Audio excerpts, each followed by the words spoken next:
¿Sí? Bueno, yo creo que sí. Si no, intentaré hablar un poquito más alto. Nada, buenos días a todos. Aunque este seminario, este simposio de inclusión social que este año gira en torno a la infancia, la adolescencia y la juventud, comenzó en el día de ayer, sí que me gustaría de alguna manera daros la bienvenida a este nuevo escenario, ¿no? Con el que colaboramos aquí en la Facultad Padre Ossó, que los que estáis aquí presentes bien conocéis, ¿no? La Facultad Padre Ossó es una facultad que lleva más de 50 años aquí en Asturias y que, bueno, pues de alguna manera tenemos un marcado perfil social, ¿no? Como así atestiguan las 4 titulaciones que aquí tenemos, encabezadas de alguna manera con la propia educación social, ¿no? Con el grado de educación social. Así que, bueno, por ese motivo, pues no me queda más que agradecer a todo el equipo de la Red Europea de Lucha contra la Pobreza y Exclusión Social de Asturias, pues que son los que han organizado este evento, que hayan contado con nosotros para colaborar de alguna manera y que nos hayan hecho partícipes de esa alianza de agentes tan necesarios, ¿no? Más aún yo creo que en estos momentos. Felicitaros por la organización, por el formato escogido en este contexto, por el alto nivel del programa, el contenido de las mesas y por el prestigio, por supuesto, de los conferenciantes, ¿no? Como podemos comprobar hoy en la mesa con la presencia de Peri y de Carmen, ¿no? que ahora serán los que dan paso a la conferencia. Así que nada, simplemente bienvenidos, muchas gracias y estáis en vuestra casa. Pues muchas gracias, José Antonio.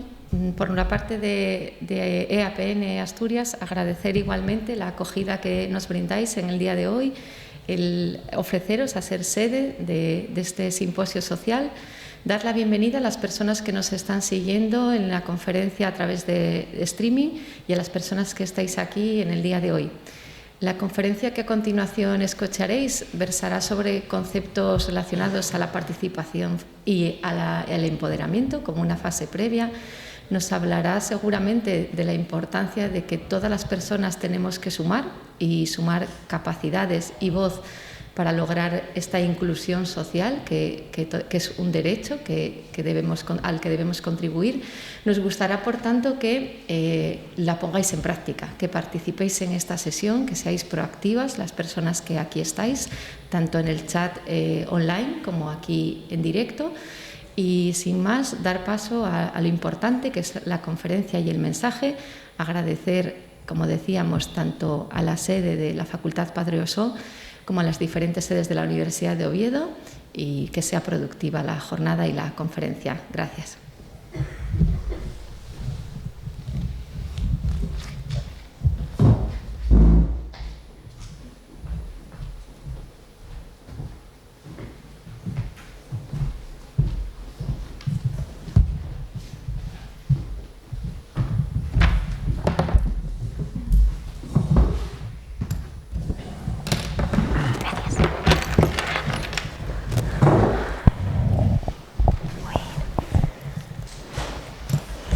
Bueno, buenos días. Yo soy Bea Oliveros, docente, gracias. Profesora del grado de Educación Social. Me toca la apasionante tarea de acompañar a Pera y a Carmen en este espacio y también de motivar, ¿no? La participación tanto de las personas que estáis aquí como de las que nos seguís desde otros espacios. Para ello, primero hago una pequeñísima presentación. Tenemos con nosotros a Pera Soler, a Carme Trull. Es un gustazo, profesores de la Universidad de Girona, del Departamento de Pedagogía. Su tema de investigación, que compartirán, parte del que compartirán esta mañana con nosotros, tiene que ver con la participación infantil y juvenil. De hecho, son miembros del equipo de investigación Liberi, que es un grupo de investigación en infancia, juventud y comunidad. Pera Soler es titular del Departamento de Pedagogía de la Universidad de Girona y Carme Trull, investigadora también de la Universidad de Girona. Nos acompañan esta mañana con el sugerente título Empoderamiento versus inclusión social de los jóvenes, repercusiones y retos en el ámbito de la justicia juvenil. Y no quito más tiempo. Sí que ellos me han pedido, me veréis pasarles notitas, ¿vale? Sí que ellos me han pedido que sea ajustada con los tiempos, así lo seré también para poder dar pie a la participación de quien quiera hacer preguntas. Gracias por estar aquí, gracias por acompañarnos y adelante. Muy bien, muchas gracias. Yo si no importa y nadie tiene que tener problemas, yo agradecería poder sacarme la mascarilla y poder charlar. Cuando termine me la vuelvo a colocar, y si las demás de mi lado la tienen y estamos un poquito separados, no debería haber ningún problema. ¿Os parece bien? Es que me oiréis mejor vosotros y yo también tendré la sensación que comunico más si me veis la cara, ¿no? No es porque mi cara valga la pena verla, pero es que yo me expreso mejor, ¿eh? Bien, en primer lugar, muchas gracias a la Red Europea de Lucha contra la Pobreza y Exclusión Social en Asturias por la amable invitación y por haberse fijado en nosotros, en Carme y en mí, para poder compartir este espacio con vosotros. Y también agradecer la amable acogida que nos ha dado la Facultad Padre Ossó de la Universidad de Oviedo. Es un placer poder intercambiar, y como tenemos muchas ganas de intercambiar, le hemos pedido que nos indique cuando sean las 12:30. Si ella no lo hace, os pediríamos que alguien del público haga una señal para que terminemos y tengamos como mínimo 15 minutos para poder, no sé, escuchar vuestra opinión, vuestras preguntas, vuestras dudas, vuestros comentarios. Para nosotros es muy importante, y además es lo que creemos que debería ser una charla, ¿no? Sin más preámbulos, la sesión que hemos previsto se estructura en 5 apartados, en 5 partes. Intentaremos ir rapidito porque las diapositivas que tenemos pensadas seguramente exceden el tiempo que tenemos para explicarlas, con lo cual quizá en alguna iremos más rápido de lo recomendado para que la podáis pensar y poder incluso leer en algunos casos, pero lo importante es que tengáis una visión global y que podamos llegar al final de la charla. La primera parte empieza por el concepto de empoderamiento juvenil.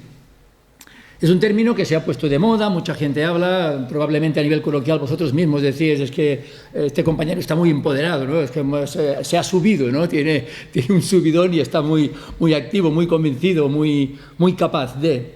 Tiene que ver con todo ello. De hecho, si revisásemos literatura veríamos que hay elementos en común en la mayor parte de las definiciones del concepto de empoderamiento, que además es muy polisémico, coinciden en que implica un cambio y la transformación de personas, grupos o comunidades. Primera idea, se pueden empoderar personas, pero también comunidades. Segunda idea general que comparten muchas definiciones, implica un paso de una situación de falta de poder a otra en la que aquellos, y aquellos pueden ser personas, grupos o comunidades, ganan control y dominio sobre sus vidas en sus propios contextos vitales, es decir, allí donde viven. También esto implica que si cambiamos contexto vital, puede ser que uno que esté muy empoderado en Asturias, quizá no lo esté en Alaska, porque adaptarse a las condiciones de vida y a la cultura y a las tradiciones quizá no es tan fácil. ¿Qué implica todo ello? Lo implica que si revisásemos todas las definiciones materiales y bibliografía, veríamos que hay perspectivas en las explicaciones de lo que es el empoderamiento. No entraremos en cada una de ellas porque esto ya sería toda la conferencia, pero veríamos que hay perspectivas que ponen el énfasis en el elemento de crecimiento del bienestar, otras en la dimensión más relacional, con quien vive, otras en la función capacitadora, hacer capaces de a las personas, darles capacidades. La dimensión política tiene mucho sentido y es muy importante hoy, no dará tiempo en esta charla, pero tiene mucho que ver y alguna idea lanzaremos con la implicación que debería suponer el concepto de empoderamiento, en este caso en los jóvenes, a las políticas públicas que deberían hacer la posibilidad de que los jóvenes se empoderasen en su entorno, y esta dimensión política, insisto, tiene mucho que ver. La dimensión transformadora, uno se empodera no para estar igual que está, sino para poderlo invertir en algo, y en este caso, desde un punto de vista educativo, estamos convencidos que tiene que ver con la transformación. Y la emancipadora, la capacidad de autonomía, de independencia, el concepto de emancipación, su pleno sentido, y si queréis, apuntando a la idea incluso que Paulo Freire lo utiliza en sus textos. Nosotros, ante todo este panorama, proponemos un modelo que, si quieren luego, en la bibliografía y en materiales los podemos proporcionar, un modelo de empoderamiento juvenil que nosotros decimos que tiene una mirada pedagógica, con el propósito de poder elaborar una propuesta que quiere contribuir a la orientación, tanto para la práctica como para la reflexión, sobre espacios, momentos y procesos, en nuestro caso, en los que los jóvenes se empoderan.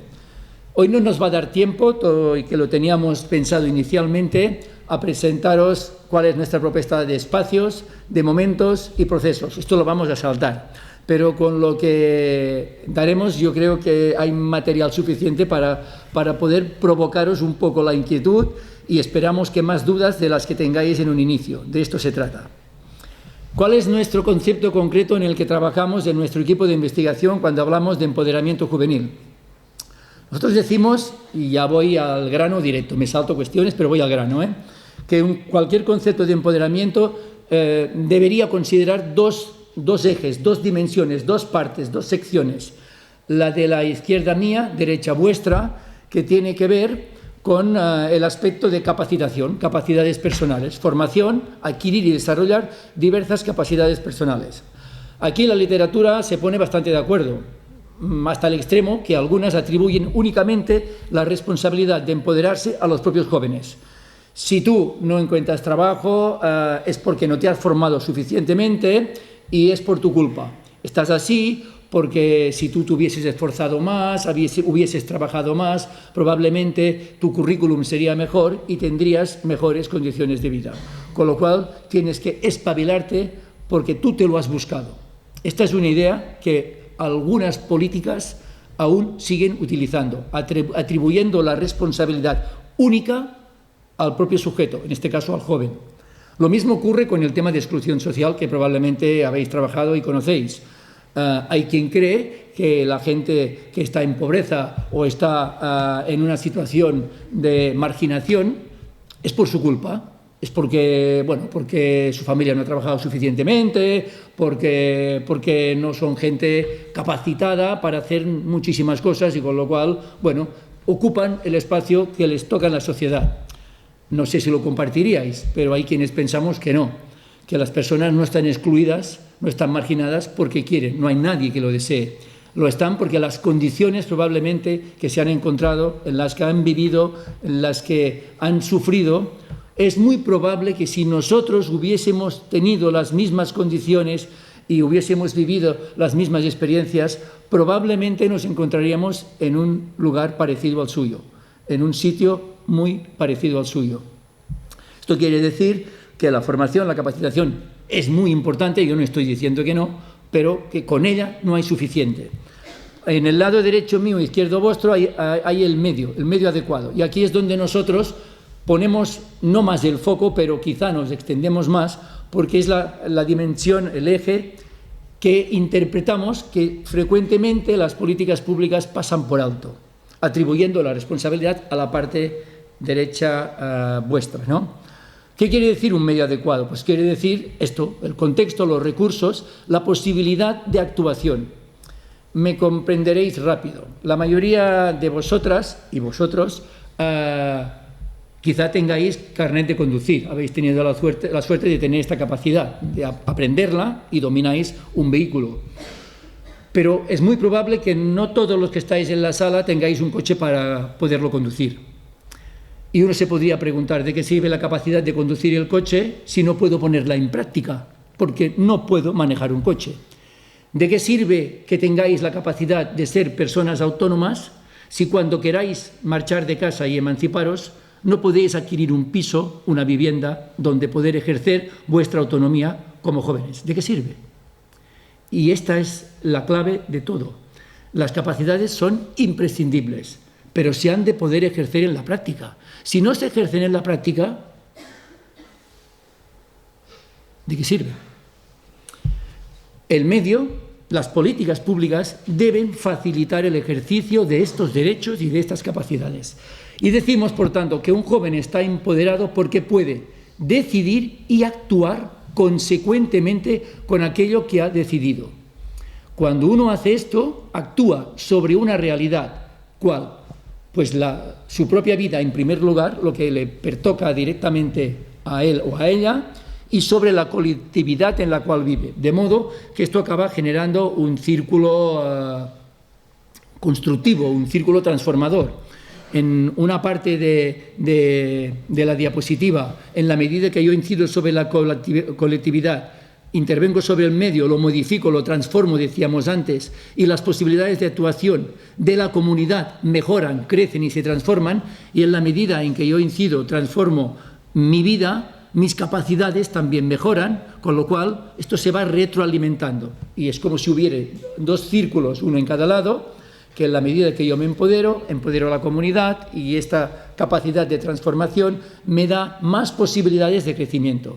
Si esto lo hacemos mover en sentido inverso, puede ocurrir el efecto contrario incluso, que cada vez esté menos convencido de mis capacidades, que cada vez me sienta menos capaz de, y que cada vez esté más marginado, marginada, excluido y, si queréis, desempoderado, ¿no? Esta definición se transcribe tal como está aquí, la voy a leer de forma rápida, pero esto no hace más que explicar la diapositiva que hemos dicho. Nosotros definimos el proceso que incrementa las posibilidades de que una persona pueda decidir y actuar, las dos cosas. Es importante tomar decisiones, pero si no las llevamos a la práctica no sirven para nada. De forma consecuente, yo puedo decidir que quiero teñirme, ponemos siempre este ejemplo nosotros, el pelo de color lila, porque a mí me gusta mucho. Yo quisiera hacerlo, pero no estoy suficientemente empoderado porque lo que dirá la gente, porque mi familia, porque lo que piensen, y no me atrevo. Decido, pero no actúo. No estoy empoderado. Participar en la toma de decisiones, intervenir de forma compartida y responsable en la colectividad en la cual se forma parte. Requiere dos condiciones, ya lo hemos dicho, las capacidades personales por un lado y el medio por el otro.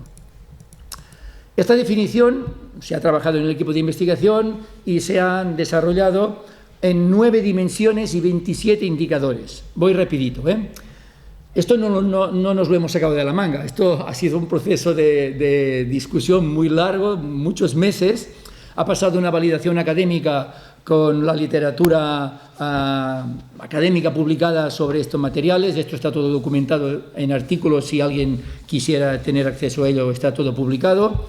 Ha pasado validación por expertos, 12 personas, 6 académicos y 6 profesionales que han trabajado con jóvenes han validado las dimensiones de los indicadores, y ha pasado también por una validación práctica con 4 grupos de jóvenes que han hecho un proceso de evaluación participativa durante un curso académico 9 meses, jóvenes de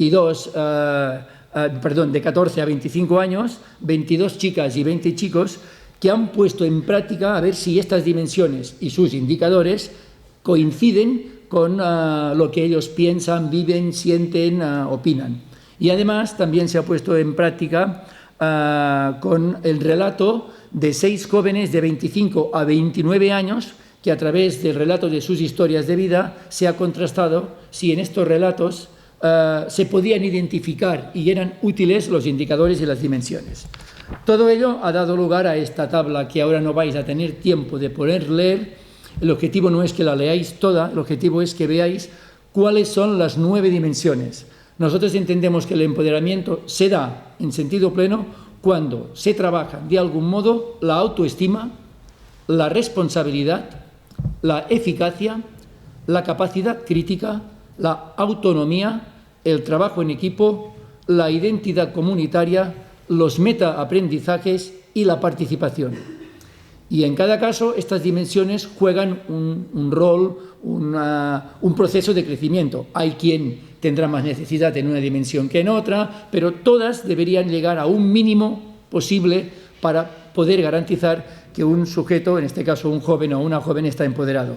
Estas 9 dimensiones, como os decía, se desarrollan en 27 indicadores que ahora no voy a leer, los podéis ver en la pantalla y en cualquier caso, todo este material está en nuestra página web que se llama proyectoebe.com.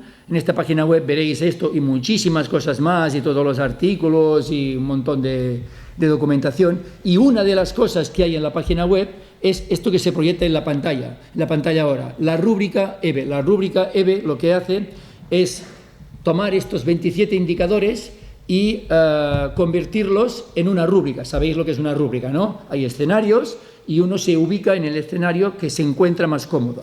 En nuestro caso tenemos 4 escenarios, de menos a más, y cada uno de los 27 indicadores está graduado, de forma que un proyecto que esté trabajando con jóvenes y quiera ver en qué medida está trabajando en una dirección empoderadora, se puede autoaplicar la rúbrica, el equipo del proyecto de educadores, no los jóvenes, el equipo del proyecto, y definir en qué escenario está.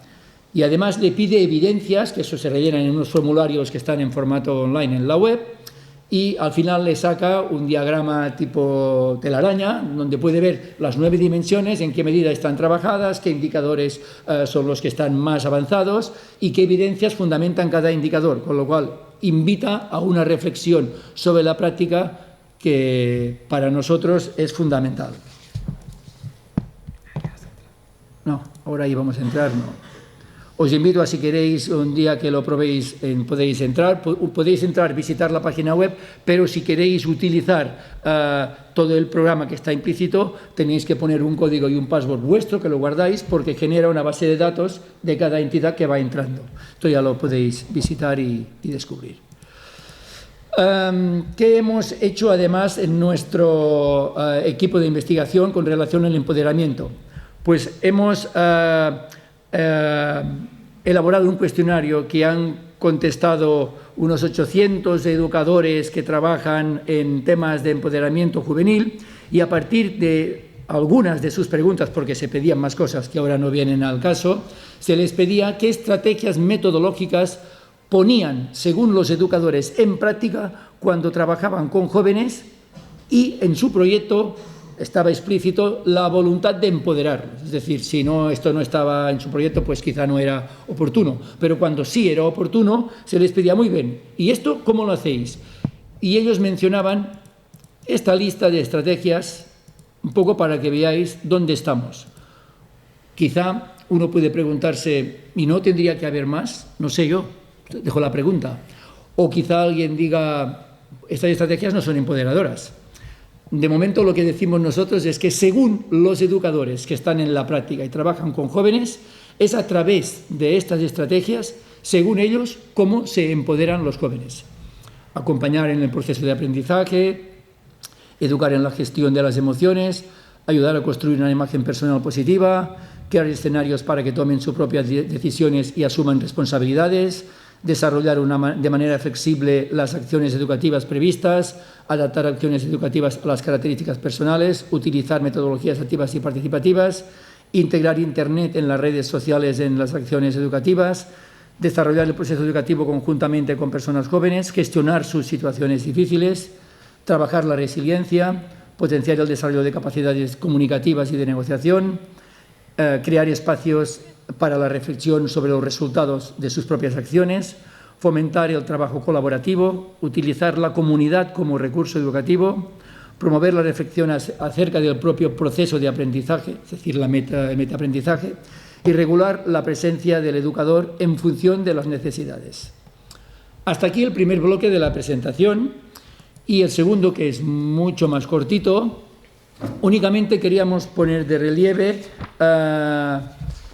3 ideas. La primera,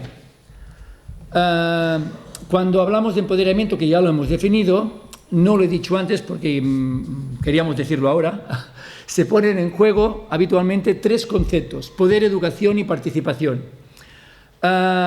Y esto tiene mucho que ver en el sentido de por qué estamos hablando profesores desde un departamento de pedagogía y por qué vosotras y vosotros, futuros educadores sociales, estamos hablando de empoderamiento? Pues porque el empoderamiento tiene mucho que ver con la participación y con la educación.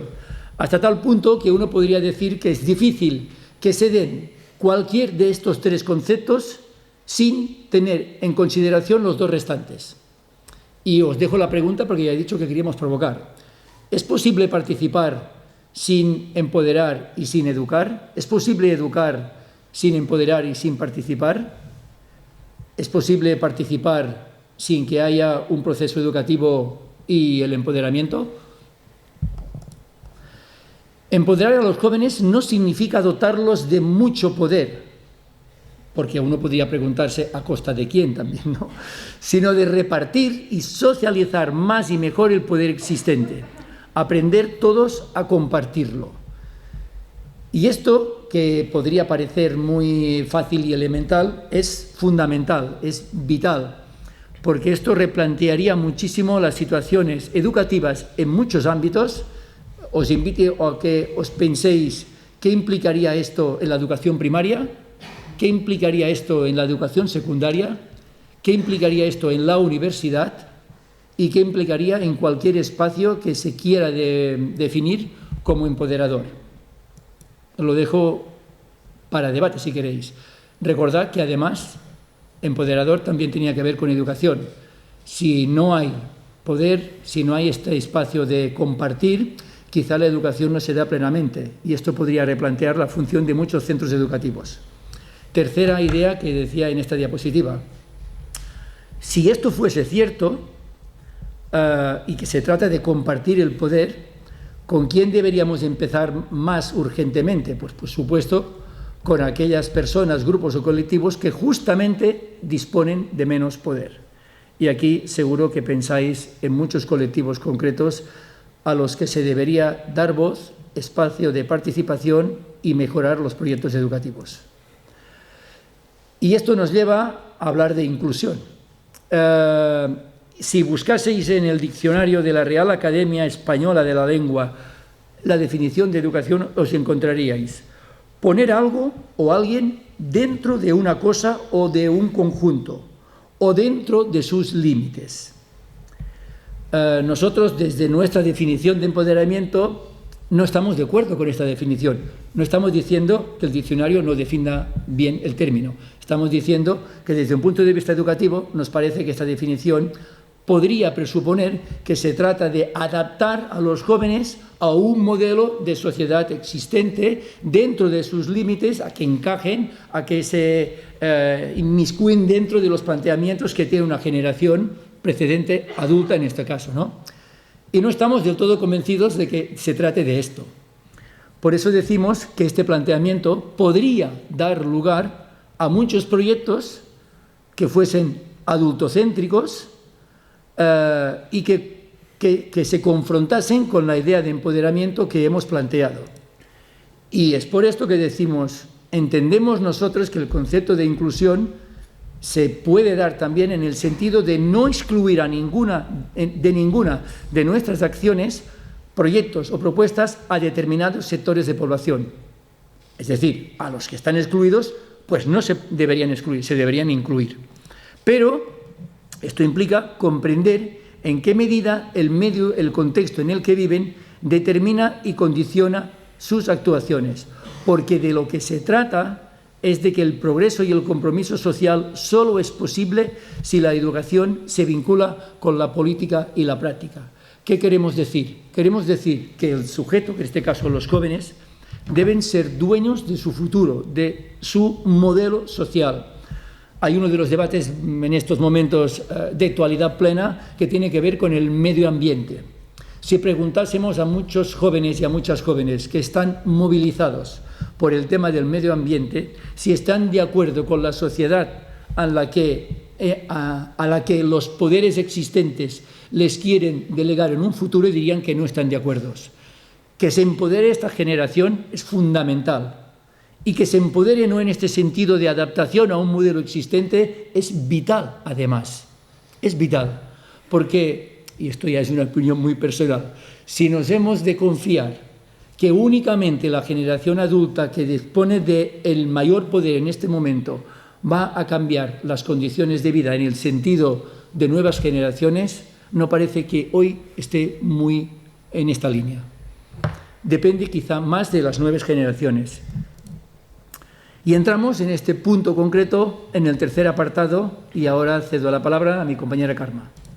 Bueno, a todo ello queríamos plantear una visión más práctica, incluir este concepto de empoderamiento juvenil en el ámbito de la justicia juvenil. Y aquí os planteamos, bueno, hemos hecho una revisión de la legislación que es más importante, o que pone de relieve valores educativos en cuanto a la acción, intervención y tratamiento en el sistema de justicia juvenil, y os planteamos 16 normativas y reglamentos que vienen ya a nivel mundial, europeo y a nivel de comunidades españolas, que se aplica desde España, que incita a las comunidades autónomas a aplicar de manera educativa determinadas orientaciones para poder orientar la práctica a este interés que nosotros hoy proponemos de empoderar a los jóvenes a través de la práctica. No entraremos en cada una de estas leyes, sí que os invito a que las consultéis porque realmente son las que fundamentan la práctica vuestra futura de educadores si os dedicáis en el ámbito de justicia juvenil. Lo que sí que vamos es a decir un poco las características principales de este conjunto de normativas para más adelante ver educativamente en qué nos influye esto, en qué nos implica. Todo este conjunto de reglas, de orientaciones, de recomendaciones que nos plantea la ley nos incita a que la intervención y el tratamiento debe ser diferenciado entre la población menor de 18 años y la población mayor, desde el sistema de justicia juvenil. También hace que resaltemos la necesidad de que se prevalga el interés superior del menor ante un sistema que el que pretende es rendir cuentas con esas personas que han infringido la ley. También incita y motiva, promueve la intervención individualizada, sobre todo con un enfoque multidisciplinario y de multiagencia, dando interés y especial relevancia a tener en cuenta el contexto familiar, personal, educativo y comunitario. También lo que pretende la ley es que haya una promoción de acciones socioeducativas que promuevan la reinserción y la inclusión de estas personas para, sobre todo, reducir la reincidencia y favorecer la rehabilitación y la inserción social. Propone el internamiento como último recurso, dando por hecho que internando a las personas jóvenes lo que se consigue es el efecto contrario, ¿no? Sino no se consigue reeducar e inserir socialmente en la comunidad, que es el objetivo principal que tiene el sistema de justicia juvenil. También incita y motiva que se creen estructuras que permitan evaluar la práctica educativa en estos contextos de intervención. Y lo que pretende es que haya un modelo emergente ante el modelo retributivo al cual la justicia juvenil ha estado muy condicionada hasta hace pocos años, y actualmente se está apostando firmemente en la justicia restaurativa como modelo para poder implementar cambios en las personas jóvenes. A raíz de esta normativa lo que hemos hecho es queriendo poner una visión socioeducativa en todas estas leyes, lo que hemos hecho es una síntesis de estas 16 leyes que os proponíamos con una visión desde una perspectiva empoderadora. Hemos cogido las 9 dimensiones que os hemos planteado antes de empoderamiento juvenil y hemos hecho un análisis desde esta perspectiva, lo que nos ha permitido concretar una serie de principios y valores educativos vinculados a estas leyes y nos ha permitido ver de qué manera se materializan en las acciones diarias estos principios y estos valores y ver qué normativas, de las normativas que hemos analizado, qué dimensiones se trabajan más o se consideran más relevantes para que los educadores, los profesionales de la acción socioeducativa pongan énfasis en su práctica. En relación a la autoestima, la legislación, lo que vemos que 8 de 16 normativas que hemos analizado dan mucho énfasis en el desarrollo de esta dimensión. Y lo que a nivel general se plantea es que el sistema de justicia juvenil debe ofrecer una intervención individualizada que respete y se ajuste a las necesidades e intereses de las personas jóvenes, con tal de proporcionar lo que es el reconocimiento y la protección y la seguridad de los mismos.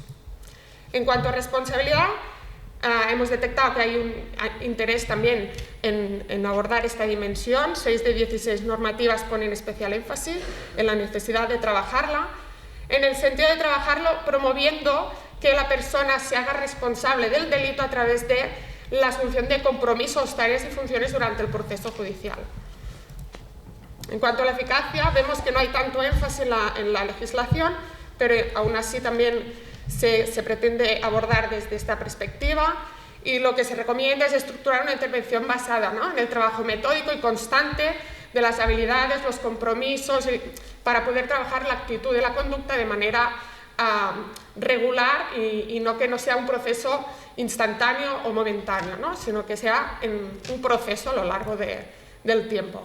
En cuanto a capacidad crítica, igual, 3 de 16 normativas ponen énfasis.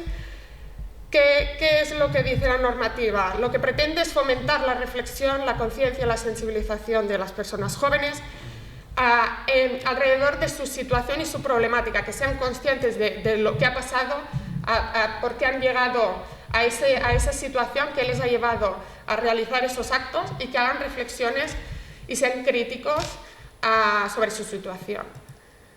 En cuanto a la autonomía, aquí vemos 2 de 16 normativas que ponen énfasis, y aquí el interés principal que hemos analizado es que hay un interés en promover el papel activo de la persona joven durante su propio proceso de rehabilitación y de reinserción.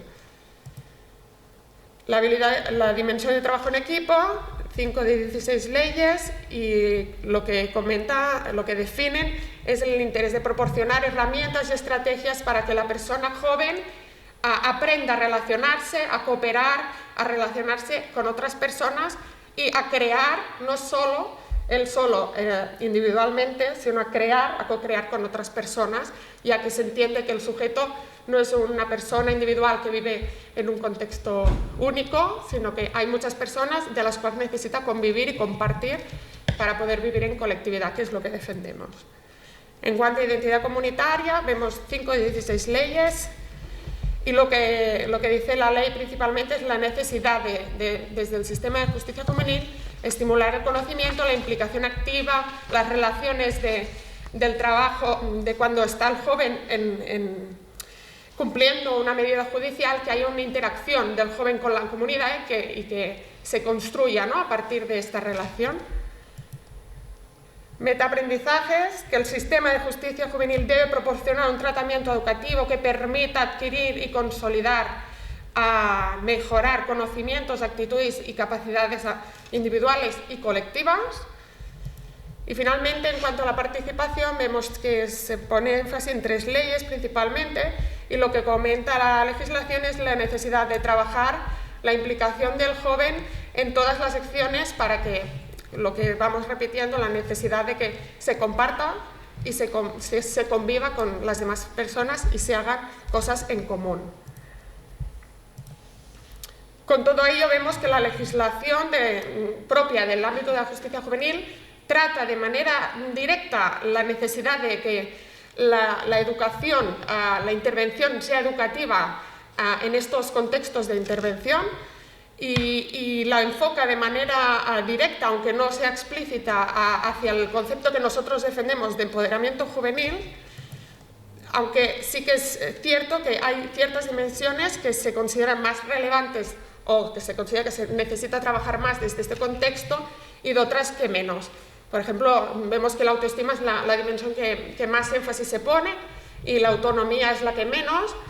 Aún así, nosotros defendemos la necesidad, ¿no?, de que estas dimensiones se trabajen de manera equilibrada y que no haya un interés específico en trabajar una o no trabajar otra, porque el concepto de empoderamiento juvenil, como hemos ido repitiendo, es el equilibrio de todas y cada una de estas dimensiones. Todas son importantes y todas se deben trabajar desde este contexto para conseguir lo que al final hablamos de inclusión, ¿no?, de conseguir la inclusión plena a partir de la capacitación de estos jóvenes. Y finalmente, acabamos brevemente. Sí, los 2 minutos que nos quedan es para comentar 4 ideas concretas. Es que no veo con las gafas, sino.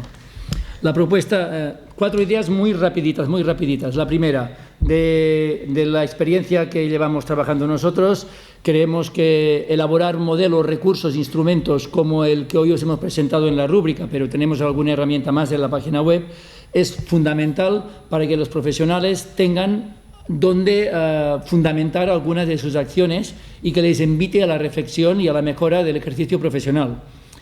El modelo pedagógico, segunda idea que hemos expuesto, que no hemos tenido la oportunidad de explicar con los espacios, momentos y procesos, permite una reflexión desde la práctica y a través de las evidencias nos da la posibilidad del análisis del propio discurso de la narrativa que los educadores construyen desde su práctica.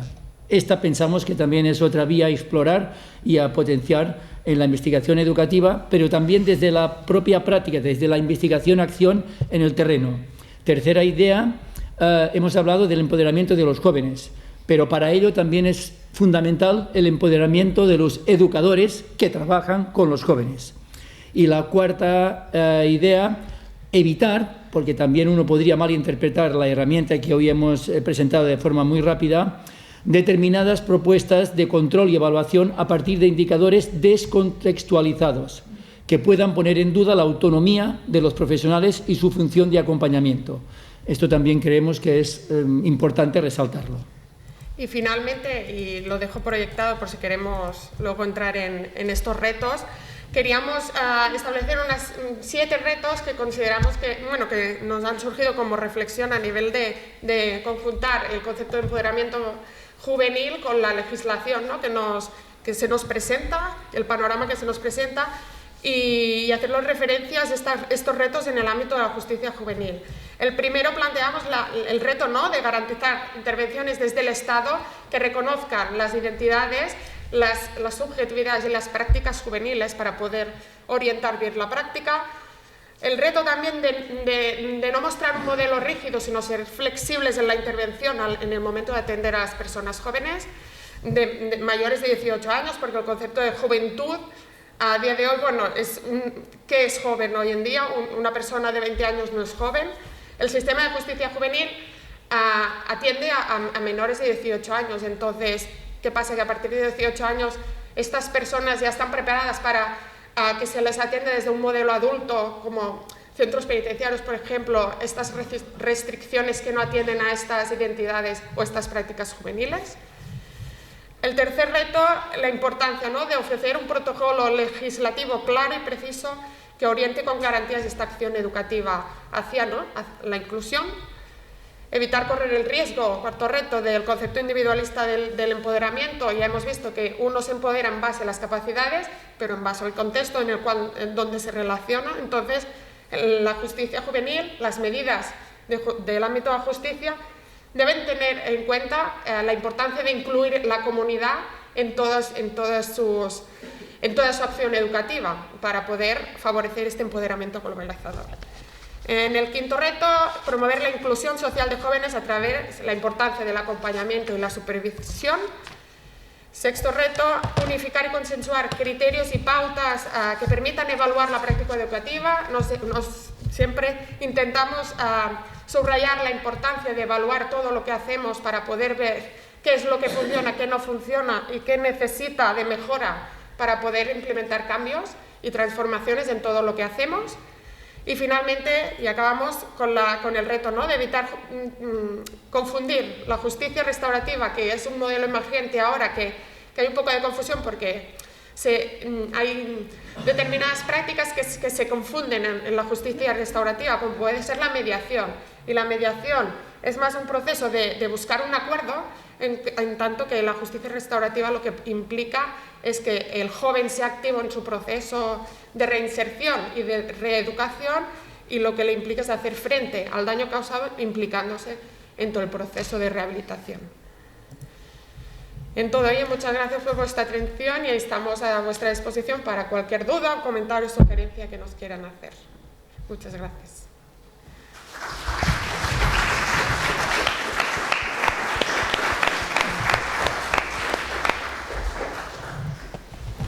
Bueno, muchas gracias. Me lo habéis puesto muy fácil, lo de los tiempos, no he tenido que pasaros notitas, así que me lo habéis puesto muy fácil. Muchas gracias por por vuestra presentación. Me quedo con 2 ideas, una de cada uno. Agradecer, Pere, esa mirada relacional, ¿no?, que nos planteas entre la persona y su comunidad desde esa doble acción. Por una parte, la capacitación necesaria e imprescindible, pero por otra parte, la posibilidad de la acción. En ese sentido, y planteando pues lo que nos decías, ¿no?, el poder, la educación y la participación como esos 3 elementos necesarios, a mí me surge también la duda de cuando hablamos de socializar el poder existente con la juventud, ¿lo estamos haciendo desde una lógica de control?, ¿no? Me surge también esa duda. Carme, me ha resultado muy visual, muy gráfico el poder ver vuestro modelo, ¿no?, aplicado sobre un colectivo, sobre un grupo de personas, sobre un ámbito de trabajo que es tan apasionante para nosotros como la justicia juvenil. Y ahí también me planteo dentro de esos retos, ¿no?, en uno de los que tú planteabas, cuidado, que en el ámbito de la justicia juvenil no entendamos que el empoderamiento es individual, porque entonces estamos perdiendo esa vinculación, ¿no?, estamos perdiendo esa relación entre la persona, entre el chico o la chica y su comunidad. Entonces ahí también me parece que hay mucho trabajo por delante. En cualquier caso, aprovecho y os invito a que podáis plantearles las preguntas que os hayan surgido, seguro que muchas. De uno en uno.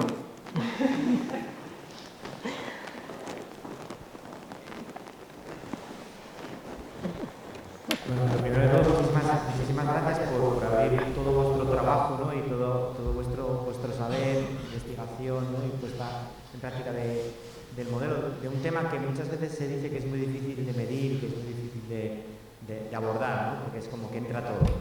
Cuando hablamos de participación, de empoderamiento, juventud, etc. A mí sí que me gustaría, porque seguro que tenéis mucha reflexión hecha al respecto, cuando estáis hablando de ese trío, ¿no?, del poder, de la educación y de la participación, ¿no?, del querer, poder y saber, ¿no?, cuando habláis del poder, me gustaría que pudierais profundizar un poco más en él, porque puede dar la sensación que es como nos vamos a mover, que la gente tome esas decisiones, pero también hay un elemento que creo que es importante de dar el poder desde el punto de vista de la capacidad de autoorganizarse también, ¿no?, porque si no al final acabamos generando marcos de acompañamiento en los que en vez de empoderar generamos dependencia, ¿no?, que es ese perfil que hablabais de quien acompaña, ¿no?, de saber cuándo estar, cuándo no estar, ¿no?, y es ese cuarto elemento que puede estar dentro del poder o que podría tener casi una dimensión propia, que es la autoorganización, ¿no?, la capacidad de poder organizarse de manera colectiva para poder hacer cosas sin necesidad de un agente externo que te acompañe o que te contraste, ¿no? Entonces sí que me gustaría que nos comentarais vuestro punto de vista, porque es algo que siempre se nos olvida cuando estamos haciendo procesos de acompañamiento para empoderar colectividades, siempre se nos olvida de que tenemos que desaparecer, ¿no?, porque si no al final no estamos realmente empoderando. Y muchísimas gracias. ¿Estamos? Sí, esto daría... Hay mucha materia con lo que has propuesto para discutir y no sé si nos va a dar tiempo, pero intentando ir muy rápido para lanzar algunas ideas que nos han, a las que hemos llegado a través de discutir. Varias ideas. Cuando se trata de compartir el poder, ¿de qué se trata? Pues se trata de compartir aquellas capacidades y recursos que tienen que ver con las 9 dimensiones. Se trata de dar autonomía, se trata de dar autoestima o de crear el contexto para que la autoestima crezca, más que darla. Se trata de fomentar la responsabilidad y aquí tiene que ver no únicamente con lo que yo quiero hacer, sino también con lo que yo puedo hacer con relación a los otros, cosas buenas y cosas malas. Se trata de ir pasando lista a las 9 dimensiones, pero quiero añadir más cosas. Se trata de replantear, si fuésemos estrictos, muchísimas de las acciones educativas que las hacemos desde la buena voluntad, con un exceso de paternalismo que lo que acaba haciendo es limitar las capacidades que los sujetos muchas veces ya tienen. Hablamos fundamentalmente en todas las etapas educativas, esto es válido, creemos, pero nuestro análisis e investigación se centra en la etapa de adolescencia-juventud. 16, 29 años. Pero lo mismo lo podríamos analizar en centros de secundaria obligatoria, 12, 16, y lo mismo en primaria o infantil si queréis también, ¿no? El exceso de figuras educativas que controlen, que diseñen, que planifiquen, acaba haciendo que los sujetos perciban que su tarea es ser espectador paciente ante la acción que lideran, diseñan, ejecutan y evalúan los otros. Cuando aprendemos de esto, cuando se aprende, cuando se aprende a estar en una charla como estamos nosotros ahora y hablar ante un público, ¿cuándo lo aprenden los chicos en secundaria esto? Nunca, nunca. Y en la universidad luego se les evalúa en las presentaciones de que hayan hecho actividades de presentación pública, pero si en secundaria no hacen, o no hacen la mayoría de los centros. Hay casos, como siempre, ¿eh? Pero no únicamente en este modelo, en el modelo social, de participar socialmente. Cuando más se deberían dar espacios de participación social, cívica a los adolescentes, es en la etapa, cuando más se deberían dar es en la etapa de adolescencia, justamente, ¿no? Y hacemos justo lo contrario. Cuando llegan a los institutos, y ya no digo cuando llegan a bachillerato, la presión académica que tienen es tal que los jóvenes dejan de practicar deporte, ir al centro educativo, a centros de ocio, a la entidad en la cual estaban como voluntarios. ¿Por qué? Hombre, porque el futuro se juega en la selectividad. Y esto es lo único que importa. Dejan de participar. Y yo os puedo asegurar, al menos en mi entorno, que cuando vienen a la universidad, porque yo he hecho la prueba durante muchos años en los primeros cursos, muchos habían participado, pero ya no participan en estas actividades, que es justo lo contrario lo que deberían hacer. Participar socialmente es una fuente de aprendizaje enorme que yo diría que en algunos casos supera a la formación que uno puede adquirir en la universidad. No en todas las dimensiones, por supuesto, pero en algunas de ellas estoy convencido. Y en cambio hacemos lo que hacemos. Y una última idea muy rápida. En el análisis de los espacios con relación al poder, decimos también, donde más pueden aprender el poder en los espacios informales, autogestionados por los jóvenes. Pero el poder que se transfiere, que se enseña, donde más se da en los espacios institucionalizados, centros educativos de todo tipo, formales y no formales. Pero hay un tercer eje de centros, que son los centros, los espacios intergeneracionales. Que los jóvenes aprendan, asuman a compartir el poder, no es para que lo comparten únicamente entre ellos, en el centro juvenil. Se deben aprender a compartir el poder en los espacios intergeneracionales, en la sociedad. Está muy bien que se les dé autonomía en el centro de ocio, pero luego no se les da autonomía en la sociedad. Y como se aprende... Es la duda que antes planteábamos. Pueden decidir, pero no pueden actuar, porque en este espacio intergeneracional quien manda siempre son los adultos. Y en esta línea, aunque la legislación del ámbito de la justicia juvenil contemple el internamiento como último recurso, existe el internamiento de menores de 18 años. ¿De qué manera se trabaja la relación con la comunidad? En el momento que acaban de cumplir la pena, esta gente se las acompaña en este proceso. Hay un paternalismo detrás que controle de qué manera acaban actuando después. Surge, ¿no? Porque dentro de lo que es la institución hemos hecho el seguimiento de jóvenes que han estado en centros de justicia juvenil y realmente acaba la intervención educativa. Y estos jóvenes no disponen de un seguimiento, de una supervisión exhaustiva que les permita desarrollarse y empoderarse en el contexto de comunidad en sí. Llevaban tiempo en un centro y de golpe se ven envueltos en una comunidad que es distinta a lo que es la realidad del centro. Entonces, es el planteamiento que como educadores, de qué manera acompañamos y supervisamos toda la acción educativa y las consecuencias que de ella se derivan, ¿no? La importancia de empoderar en todos los sentidos y no de manera temporal durante un tiempo y con supervisión del adulto de manera constante. Hay que dejar espacios para que los jóvenes prueben y reten también a sus propias capacidades y las pongan en valor ellos mismos y sean conscientes de todo el proceso que hacen para consolidar los aprendizajes. Una pregunta muy breve. Muchas gracias en primer lugar por la presentación. Voy a ser muy breve porque se nos acaba el tiempo. Enlaza muy bien con lo que preguntaba Héctor y con lo que respondíais vosotros. Me parece muy estimulante el análisis de textos legales que habéis hecho en base a los criterios indicadores de vuestro modelo. Y claro, comentaba ahora mismo Pere el hecho de que es relativamente sencillo compartir el poder en un círculo de jóvenes que ya existe, pero no es tan sencillo que ese poder trascienda a otras esferas. Cuando hablamos de poder siempre es un toma y daca, hay que tener un intercambio para que pueda ser efectivo. De vuestro análisis legal se deduce que eso de la coproducción de políticas, que se supone que sería el paradigma y que ahora mismo parece más bien una utopía, pues justamente parece eso, utópico. ¿Cuáles serían las líneas? Y sé que es una pregunta complicada. ¿Cuál sería el camino para que justamente ese poder trascendiese a las instituciones y al diseño de políticas públicas? Se suspende la clase siguiente para tener tiempo de responder a esta pregunta. A ver, no, no es fácil la pregunta. Nosotros en alguno de los textos tenemos escrito dos ideas con relación a lo que has dicho para aclararlo. Una idea, ponemos como ejemplo en uno de los textos, el poder no es como la cultura, que cuanto más se distribuye, más tenemos todos. Y esta es la función de la cultura, repartirla porque no se agota, es infinita. ¿Con el poder podemos hacer lo mismo? No. Para que vosotros tengáis poder para hablar en este micro, yo debo ceder el espacio para que podáis hablar vosotros. No podemos repartir tantos micros y hablar todos a la vez. Esto no es lógico. El poder, por tanto, es limitado. Y unos tienen y otros no tienen.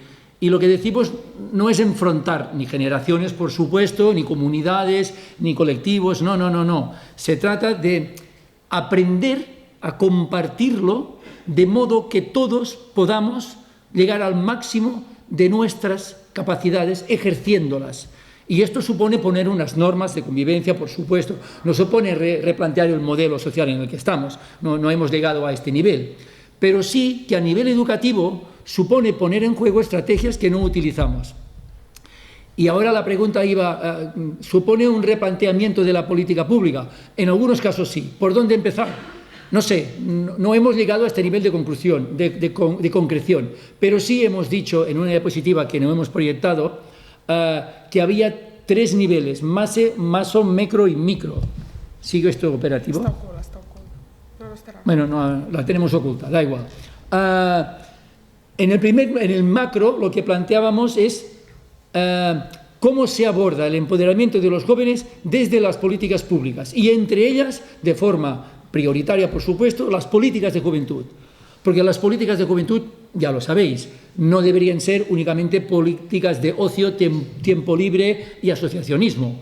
Esto lo tienen que ser, pero tienen que ser políticas de vivienda juvenil, tienen que ser políticas de cultura, tienen que ser políticas de educación y tienen que ser políticas de salud.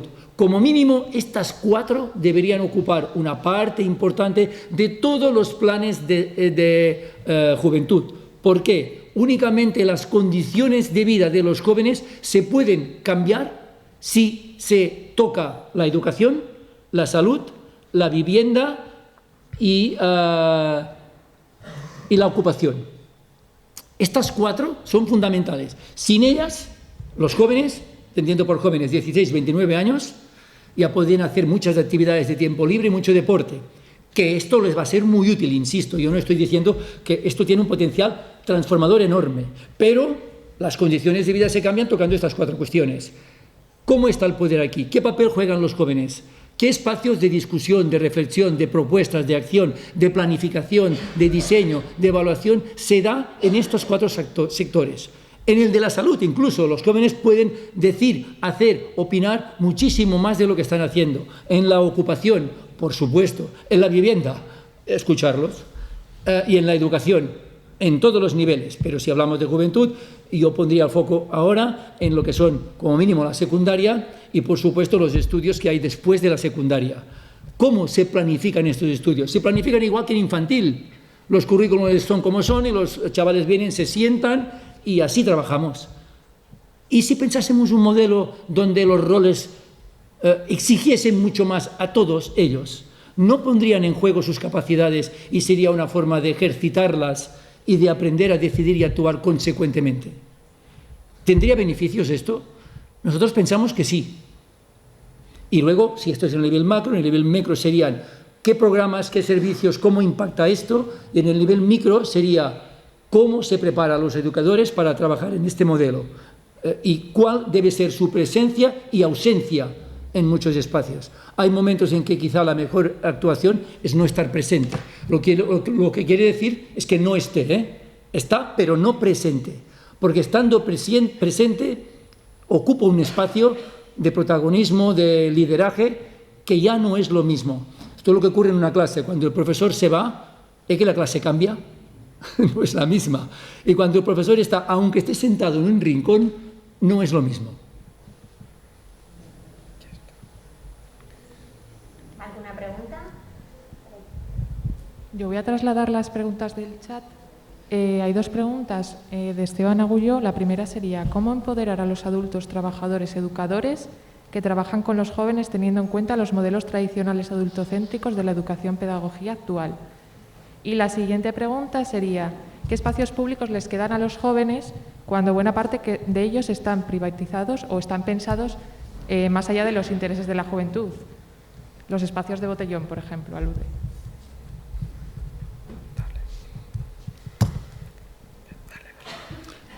Dos preguntas. La primera, ¿cómo empoderar a los educadores? Era la primera pregunta, ¿no?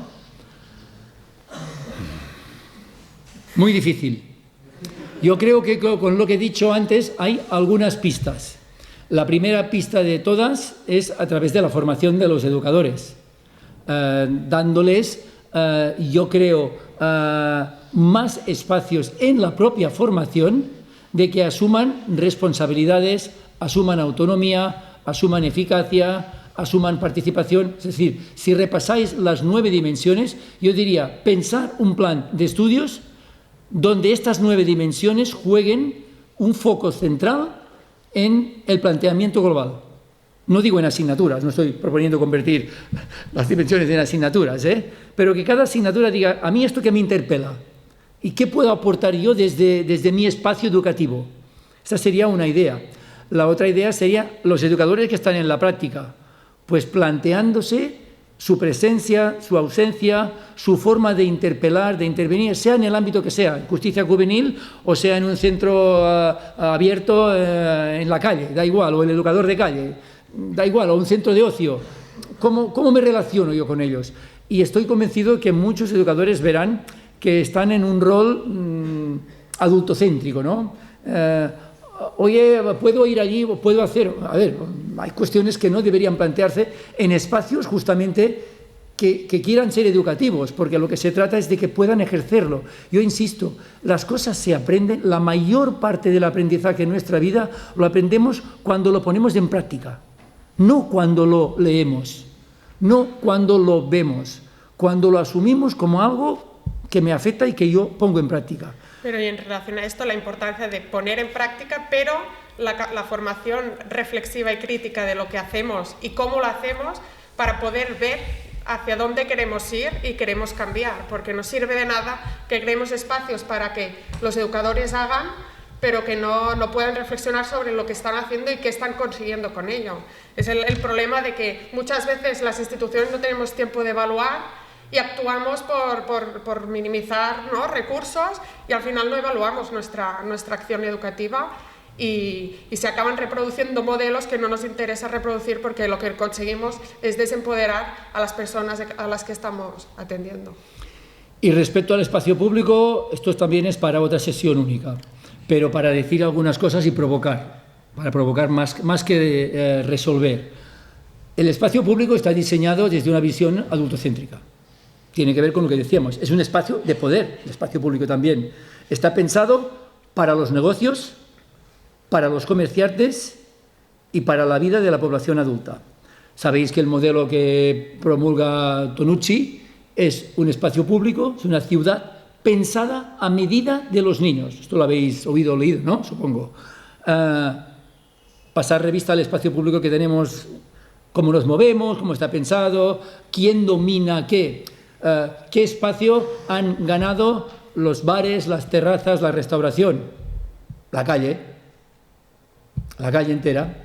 ¿Por qué? Porque el negocio, porque el dinero, porque claro, yo no digo que no tengan que ganarlo, pero la pregunta es, bueno, ¿qué espacio han ganado los jóvenes? ¿Qué espacio han ganado los chavales, los niños? Ninguno. Durante la pandemia no hace falta, en casa, encerrados.